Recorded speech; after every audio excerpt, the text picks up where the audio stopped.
नमस्कार दोस्तों, मैं हूं आपका दोस्त राजा मिश्रा और आपने देखना शुरू कर दिया है अपना फेवरेट यूट्यूब न्यूज़ चैनल जिसका नाम है जर्नलिस्ट राजा।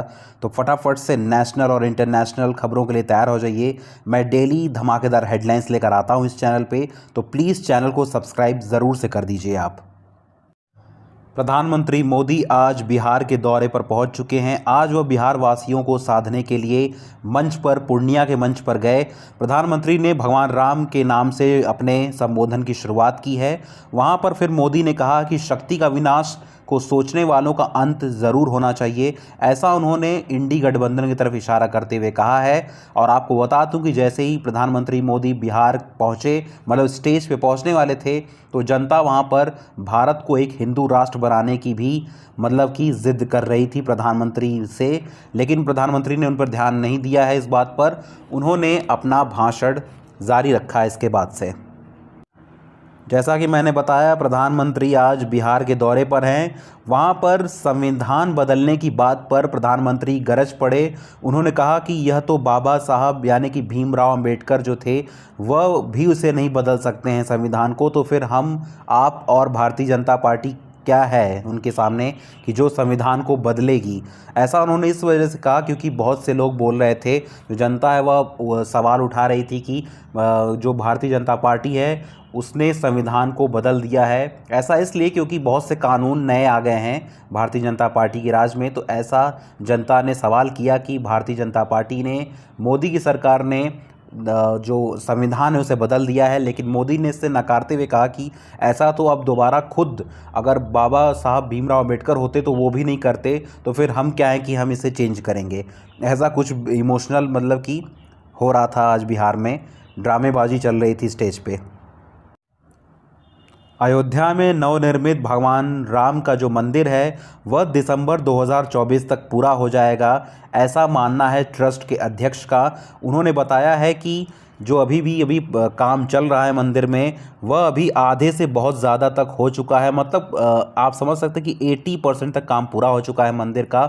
और दिसंबर 2024 यानी कि इस साल के अंत तक जो भगवान राम का मंदिर है वह पूरी तरीके से बनकर तैयार हो जाएगा। और ट्रस्ट के अध्यक्ष ने कहा है कि जनवरी 2025 से, अगले साल के शुरुआत से, यह मंदिर पूरी तरीके से कंप्लीट होके जनता के लिए, दर्शनार्थियों के लिए खुल जाएगा। लोकसभा चुनाव बहुत ही नज़दीक है, इसको देखते हुए सभी राज्यों ने कमर कस ली है। सभी राज्य के जो नेता हैं, मंत्रीगण हैं, उन्होंने तैयारियां कर ली हैं। इसी बीच हिमाचल प्रदेश के मुख्यमंत्री सुखविंदर सिंह सुक्खू ने आज कांग्रेस विधायक दल की बैठक बुलाई है। ओक ओवर में इस मीटिंग की बैठक होनी है। मध्य प्रदेश लोकसभा चुनाव को देखते हुए बीएसपी ने आज ग्वालियर से कल्याण कंसाना को बनाया अपना प्रत्याशी। आपको बता दूं कि जो कल्याण सिंह कंसाना, उन्होंने कल ही कांग्रेस पार्टी को छोड़ा है और आज बीएसपी ने उन्हें टिकट दे दिया है। तो बहुत बड़ा ये झटका लगा है कांग्रेस पार्टी को इस बात के बाद से। आपको बता दूं कि कल्याण सिंह कंसाना ने पार्टी को कल रात में सदस्यता छोड़ने के बाद मतलब कि अपने ट्वीट पे ही कांग्रेस को मतलब आड़े हाथों लेना शुरू कर दिया था। उन्होंने मतलब कि बहुत सी नेगेटिव बातें कांग्रेस के बारे में बताई हैं और उन्होंने कहा कि बहुत सी बातें भी हैं मेरे अंदर, अभी मैं इसके बारे में चर्चा नहीं करूंगा, मैं बाद में सब कुछ आपको बताने वाला हूं। ऐसा कुछ उन्होंने अपने ट्वीट में कहा है। लोकसभा चुनाव को देखते हुए मध्य प्रदेश में आज नेताओं की बारिश होने वाली है। जी हाँ, बिल्कुल सही आप सुन रहे हो। भारतीय जनता पार्टी के वरिष्ठ नेतृत्व का प्रवास कार्यक्रम आज मध्य प्रदेश में होने वाला है। वहीं चीफ मिनिस्टर मोहन यादव आज मध्य प्रदेश के गुना और छिंदवाड़ा में प्रचार करने वाले हैं। और जैसा कि मैंने पहले बोला कि वहां पर आज प्रवास कार्यक्रम होने वाला है, जहां पर भारतीय जनता पार्टी के प्रदेश अध्यक्ष जेपी नड्डा, मध्य प्रदेश के पूर्व मुख्यमंत्री, मध्य प्रदेश के पूर्व उप मुख्यमंत्री समेत कई नेता आज प्रवास पे रहने वाले हैं मध्य प्रदेश में। पंजाब में आम आदमी पार्टी आज अपने 2 उम्मीदवारों की घोषणा करने वाली है। आम आदमी पार्टी पंजाब के जालंधर और लुधियाना सीट के लिए अपने उम्मीदवारों की घोषणा करने वाली है। वहीं जालंधर से पवन टीनू के नाम की चर्चा तेज़ हो रही है। आपको बता दूं कि पवन टीनू अकाली दल के नेता थे, बाद में उन्होंने इस रविवार को ही अभी आम आदमी पार्टी का हाथ थामा है, जिसके बाद से उनके उम्मीदवारी की जो चर्चाएं हैं, जो प्रतिशत है, बहुत ज़्यादा हाई है, तो इस वजह से उनका नाम बहुत ही चर्चा में है। लोकसभा चुनाव को देखते हुए आज भारतीय जनता पार्टी ने उड़ीसा विधानसभा चुनाव के लिए अपने 21 उम्मीदवारों की सूची जारी कर दी है। वहीं तेलंगाना और उत्तर प्रदेश के भी प्रत्याशियों का ऐलान कर दिया है आज भारतीय जनता पार्टी ने, जो कि विधानसभा चुनाव होने वाले हैं। तो बहुत तेज़ी ला रही है भारतीय जनता पार्टी अपने उम्मीदवारों का नाम उजागर करने में।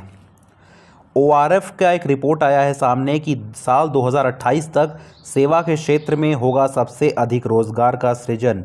ORF की रिपोर्ट में ऐसा दावा किया गया है कि आने वाले कुछ 4-5 सालों में जो सेवा का क्षेत्र है, जैसे कि डॉक्टर हो गए या फिर MSME बिजनेस हो गए, जो बहुत सी सेवा क्षेत्र है, उसमें जो है नौकरियां बहुत ज़्यादा होने वाली हैं, क्योंकि उसकी डिमांड भी बढ़ेगी। तो डिमांड बढ़ेगी तो नौकरी भी आएगी, तो रोज़गार भी मिलेगा। तो ऐसा कुछ ORF की रिपोर्ट में कहना है। जैसा कि आप सभी को पता है कि इस वक्त ईरान और इजराइल के बीच बहुत ज़्यादा हाई टेंशन चल रहा है।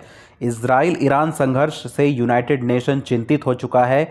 ईरानी परमाणु ठिकानों को निशाना बनाए जाने की चिंता जो है वह सताए जा रही है यूनाइटेड नेशन को। उसने कहा है कि इजराइल ईरान के परमाणु ठिकानों पर कभी भी हमला कर सकता है। ईरान और इजराइल संकट को देखते हुए फ़िलहाल भारत के दौरे पर नहीं आने वाले हैं अमेरिका के नेशनल सिक्योरिटी एडवाइज़र सुलिवन। उनके भारत आने के नई तारीखों का ऐलान जल्द होने वाला है। आपको बता दूं कि वह भारत आने वाले थे, लेकिन अभी जो सभी देशों में युद्ध के हालात चल रहे हैं, इसको देखते हुए उनका जो दौरा है वह कैंसिल कर दिया गया है। आपको बता दूं कि ईरान और इजराइल युद्ध जो है बहुत तेज़ी से चल रहा है। तो इस बीच ईरान के हमले के दौरान सऊदी अरब और जॉर्डन ने इजराइल की मदद की है। वहीं अमेरिका ने दावा किया है कि उसने ईरान के सबसे ज़्यादा मिसाइलों को मार गिराया है, इजराइल तक नहीं पहुंचने दिया है। तो ऐसा मैं इसलिए बोल रहा हूं क्योंकि ईरान से इजराइल की दूरी 1000 किलोमीटर है और इस दोनों देश के बीच में 2 देश और पड़ते हैं, एक है सऊदी अरब, दूसरा है जॉर्डन। तो जॉर्डन ने भी इस बात का फ़ायदा उठाया है, शायद उसने कुछ युद्ध पोत को गिराया है। जॉर्डन ने भी मदद की है इजराइल की। आपको बता दूं कि ज़्यादातर जो देश हैं वह इजराइल की तरफ हैं। उनका मानना है कि जो गलती है वह ईरान की है। ईरान हमेशा लड़ने के मूड में रहता है और गलती भी ईरान की ही है। तो युद्ध आगे न जाए, इसके वजह से यूनाइटेड नेशन भी बहुत कुछ मीटिंग कर रहा है। वह चाह रहा है कि युद्ध रुक जाए, क्योंकि देश में कई जगह युद्ध चल रहे हैं। 2-3 युद्ध पहले ही चल रहे थे और अब एक और युद्ध शुरू हो चुका है। तो यह युद्ध बहुत ही भयानक न बन जाए, इसके वजह से जो यूनाइटेड नेशन है वह मीटिंग कर रहा है। अब यूक्रेन और रशिया वॉर के बीच एक और खबर आई है कि अमेरिका ने दावा किया है कि ड्रैगन यानी चाइना ने छिपकर यूक्रेनी लोगों के खिलाफ रशिया की मदद की है, ऐसा कहना है अमेरिका का। और मुझे भी लगता है यार, क्योंकि जो रशिया है वह हमेशा से जो चाइना है वह हमेशा से ही रशिया का सपोर्टर रहा है और उसने कभी भी यूक्रेन की मदद नहीं की है। तो एक तरह से यह दावा मुझे बहुत ही सही लग रहा है। जो भी हो, आप मुझे कमेंट सेक्शन में कमेंट करके ज़रूर बताइएगा।